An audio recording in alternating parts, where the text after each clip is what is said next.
It's Alt Nation. I'm Tatiana, and today we have special guest hosts. I'm sitting with Lauren and Martin from CHVRCHES. Guys, hi, welcome. Hello. Hello. Thank you for having us. Yeah, no worries. How are you guys doing? Welcome to our LA studios. Thank you. I think we're good. You and I got the pleather jacket Yeah, we've got memo. the pleather going on, although yours is sparkly a little bit. It's It quite, could be the lights, but I dig it. embarrassingly, it is a craft. It's the craft Nancy jacket from like Hot Topic. So it's quite flammable. I think it's not. No open flames near Lauren Mayberry today, please. So, yeah. We don't want any accidents. No. I'm missing the leather. I wish I had some leather. We should have sent out a memo. You know, the vegan leather, the pleather. Yes. Yeah. Oh, yeah, sorry. The vegan leather. Yes. I just got off a flight from the UK. So I'm Did you really? Well, last night. So I'm you're still a catching little up. bit jet lagged, but I did sleep well last night. Okay. That's So good. We're probably okay. Get some real honesty in the answers. There you go. That's what Yeah. we like. So today you guys are going to pick some music for us, some artists that I haven't heard before that I'm excited to listen to. And we're going to play, of course, your guys' new song, Over. But before we get to it, I was actually hoping we could start with something a little older because you guys are celebrating the 10-year anniversary of the debut record, The Bones of What You Believe. And I'm wondering, 10 years removed from the release of that record, what is it that kind of comes to mind when you think of it as a collection of songs? I mean, we were talking about this recently. I'm like, it feels kind of baffling that it's been 10 years, but then also, yes, that does feel like a long time ago. But whenever I see like pictures or video from that time period, I'm like, I don't know who that person is. Kind of. I look at it and I'm like, oh God, you're so afraid, so worried. by So everything. baby. So baby. Yeah. And like, yeah, I just look like a little nervous chihuahua in like everything. But I'm glad we're still here. I'm glad we're still making music, I think that you can't take that for granted. But it'll be interesting to re-listen to. We don't sit and listen to the albums at home, really. Right. So I think these next few months of celebrating the anniversary will be interesting to actually hear the songs. I don't think I've actually heard a recorded version of those songs since that album campaign, probably. Oh, wow. Yeah. Because when you're doing in stores and stuff, they'll play it in the stereo. But I don't. I love The Bones of What You Believe, but I don't listen to it. Right. I feel like that would be, that would be a little strange if you were just like sitting at home and listening to your own stuff. I mean, every once in a while, okay. Maybe later this year. Yeah. Well, you'll have to crack at some the point. wine open, get the album on. A little I don't know. nostalgia for you. Yeah. I feel like we were all little nervous chihuahuas in our own way. We just like showed it in different ways.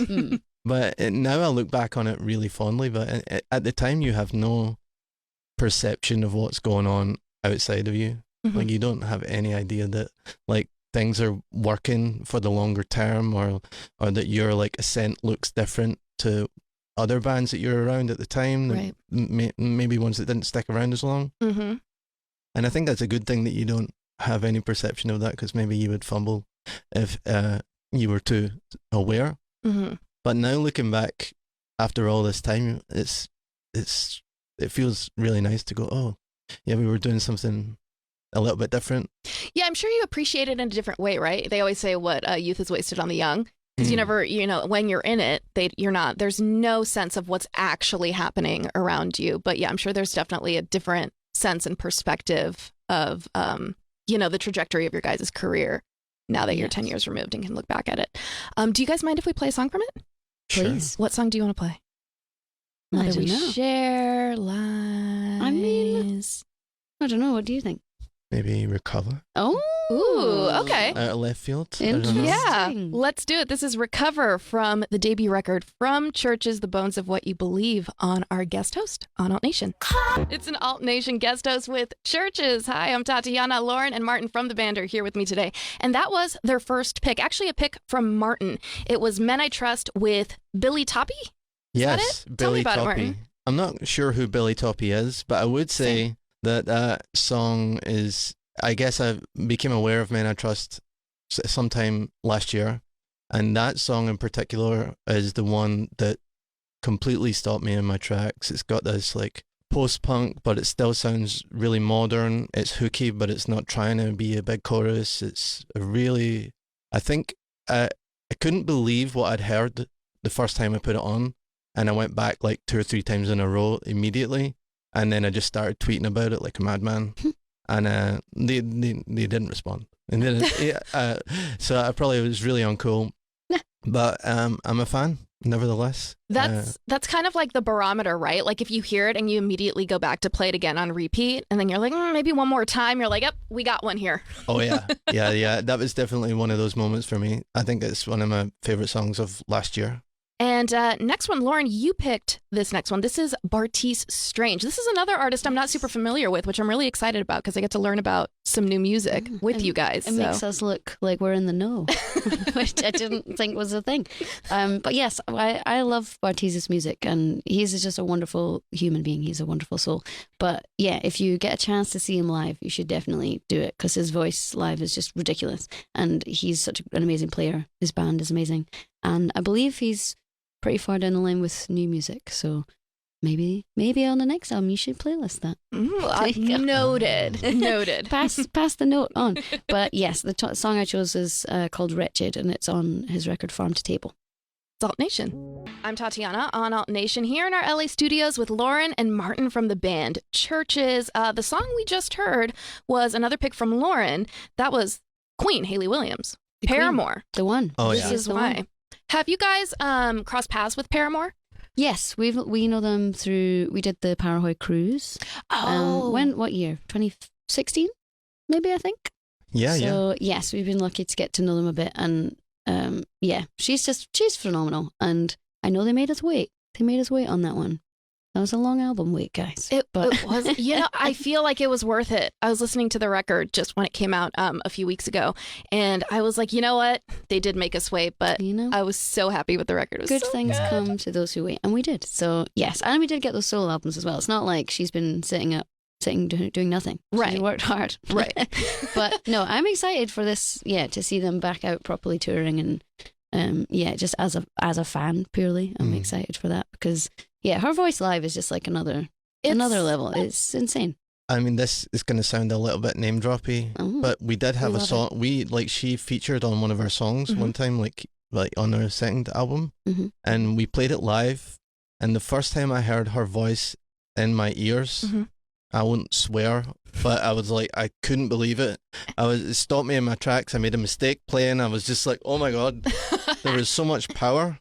Yeah. And so much accuracy, and it was just really overwhelming. I mean, it was probably turned up quite loud as well. But I've never been so immediately like stopped in your tracks. Yeah, by a singer like that. And I recovered eventually, and we finished the song. But I mean, no pressure being the other singer in the song. Well, Jesus. No, you do. You're great. No, but like it's such a different ball game. Like there's such a tone and like a presence and like a I saw Paramore at the Wiltern. I'm sure you. That was a few months ago. We just went like to a different couple of shows. months ago. I went to the Belasco show and you went to the Wiltern show. Yes, Yeah. and I was standing under the balcony, and no band I've seen so many shows there now. I've been living here for a while, and they shook the building to the point where I was actually starting to get a little bit freaked out. Like, do I need to take the stairs? Yeah. Like, it was during Misery Business, and I was like, look, I started filming it and like kind of taking a few steps back on it. And I've never seen this building move. You just showed you how much like love is still out there for that band. It's amazing. Absolutely. Absolutely. We do have another song that you guys have picked. If you're just joining us, it's Alt Nation. I'm Tatiana sitting with Lauren and Martin from CHVRCHES. They have a new song out that we're going to hear in just a bit, but we're running through some of their picks right now. And another one on their list is from the 1975. Lauren, this one was a pick from you. This is off of their latest record, Being Funny in a Foreign Language. Yes. I was literally texting our manager about this recently, which is my favorite track on the album, and I think it's this one. So we chose Looking for Somebody to Love because I think it's hard to write a song about what this song is about and have it not seem like really didactic or preachy or something. And when you're listening and you're bopping and you're clicking your fingers, you're not really picking up what it is necessarily. And just as a lyricist, I would get quite envious of Matty Healy sometimes when he can write things like this. I'm like, bastard. He's a really special lyricist. Yeah. And like, does that come along once a generation maybe? Like, even from the very beginning, when people didn't get them, there's another band that people didn't get in the beginning. Like 75, where they were big, but they weren't respected. Right. And it's been interesting watching that journey too, like into like critical respect and then to get bigger and bigger and bigger. But all the time, it's if you take the singles out of it, which obviously serve a function, some of it's pretty challenging, and lyrically, it's all pretty challenging. Sometimes it's veiled, and I think that's what he does best. Mm-hmm. And I do think that the beginning, especially in the UK, the way that the British press talked about the 1975 initially, to me, is just about misogyny, not about them, about their fan base. Because I think that young girls are some of the best A&Rs that have ever lived. And I'm like, they always know. They always know what's up. But because the 1975 was a band that at that time was primarily loved by teenage girls, I think it gave people a license to be like, oh, well, it's obviously nonsense then. Right. And young girls like them so much, they must not be good at all. They must be rubbish. But in this one, I'm like, like what he's talking about is so great. And there's just like these little moments where I'm like, it's poked something in my brain. Like the alliteration of like picking up a body of somebody you were getting to know. I'm like, he's done it there. He's done it. It's just, Matty Healy strikes again. Yeah, for better or worse. There he is. It's the 1975 with Looking for Somebody to Love on our Alt Nation guest host with CHVRCHES. I'm Tatiana. It's Alt Nation. We're in our LA studios with Martin and Lauren from CHVRCHES, and that was another pick from them, Wet Leg, Chaise Longue. Have you guys crossed paths with this band before? We have, yes, right when we just started touring again, so end of 2021. And this seems mental to say now because we could never book a show with them now, but they opened for us on a few shows on that, amazing on that tour. But then unfortunately one of them got COVID, so we only did a couple of the shows.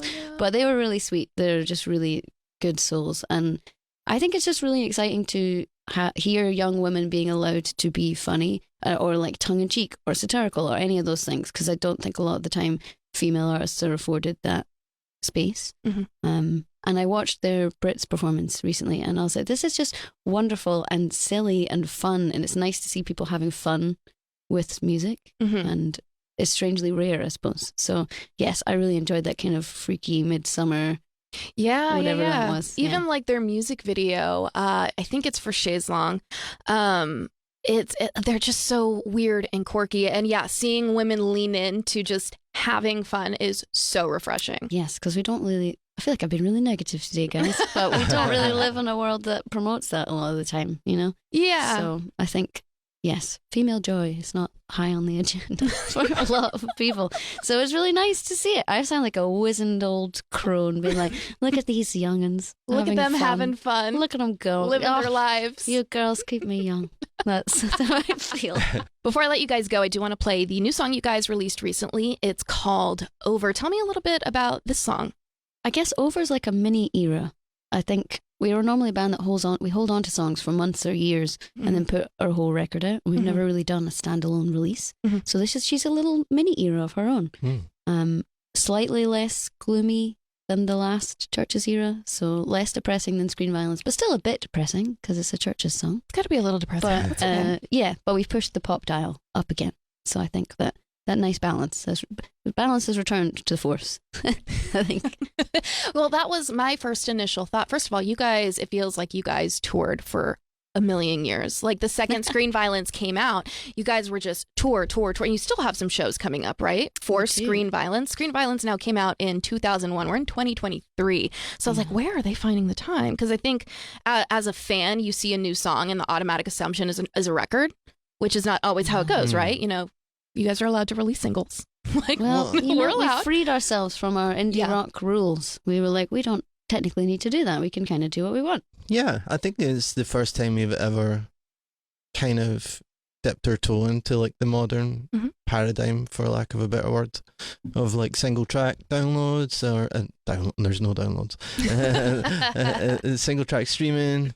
It's pretty liberating to not be so focused on, oh my God, what is this? What does this whole record mean? It's just, we wrote a piece of music that we were excited about, and digital distribution is such that you can release that into the world, and it supports all the touring that we're doing this year. A lot of that's like support touring, and it's kind of, it's like Lauren said, it's like a mini era, and I might steal that. Because I did promo yesterday, so I've got my chat down already. Yeah. It's funny too, because I think of artists that they release a single and they move along. A month later they put out a single, and I it took such a long time for like me myself to understand, because for me when I was younger it was like New Music Tuesday. where Yes. it's like, okay, I'm going to whatever record store I'm going to pick up the CD because I was a CD kid. And that's just, it's like out the window. It's like you can drop a song on a Wednesday at 2 p.m. if you'd like. Yeah. And there I you remember go. those days of like you saved up for a record, and even if you hated it, you really had to just live Had with no it choice. because you were like, I'm not going to be able to get another album for like another month or two and save the money up. So even if I remember I shouldn't say this, but I remember getting an Atari's album and really not liking it, but I really had to stick with it because And it this was. diary is a banger. I don't care what anybody says. No, I can't. I came for the Boys of Summer cover, Right. and then I was like, what's going on in here? But I remember choosing between that and another album, and then I was like, "God," but you have to commit to your choice. Whereas now people don't need to do that. They're like, if that's not for you, you'll find there's a plethora of other things that could be for you. Like you said, Martin, it's liberating. Yeah, You know what I it mean? is, and it makes the process. I don't want to say more fun, but it can be fun. Yeah. Because if you're just in the studio working on something and you get really excited about it, then it could be out next week. Yeah. And that's a really fresh way to think about creating. And that isn't to say that we won't make albums, because I think we still believe somewhere that making longer form statements is a fun thing to do in a different way. But why not release music that you love when you can? Absolutely. Well, Lauren, Martin, thank you guys so much for being here, for picking some music, for introducing us to some new artists on our Alt Nation guest host. Their new song, Over, it's out now. It's on Alt Nation.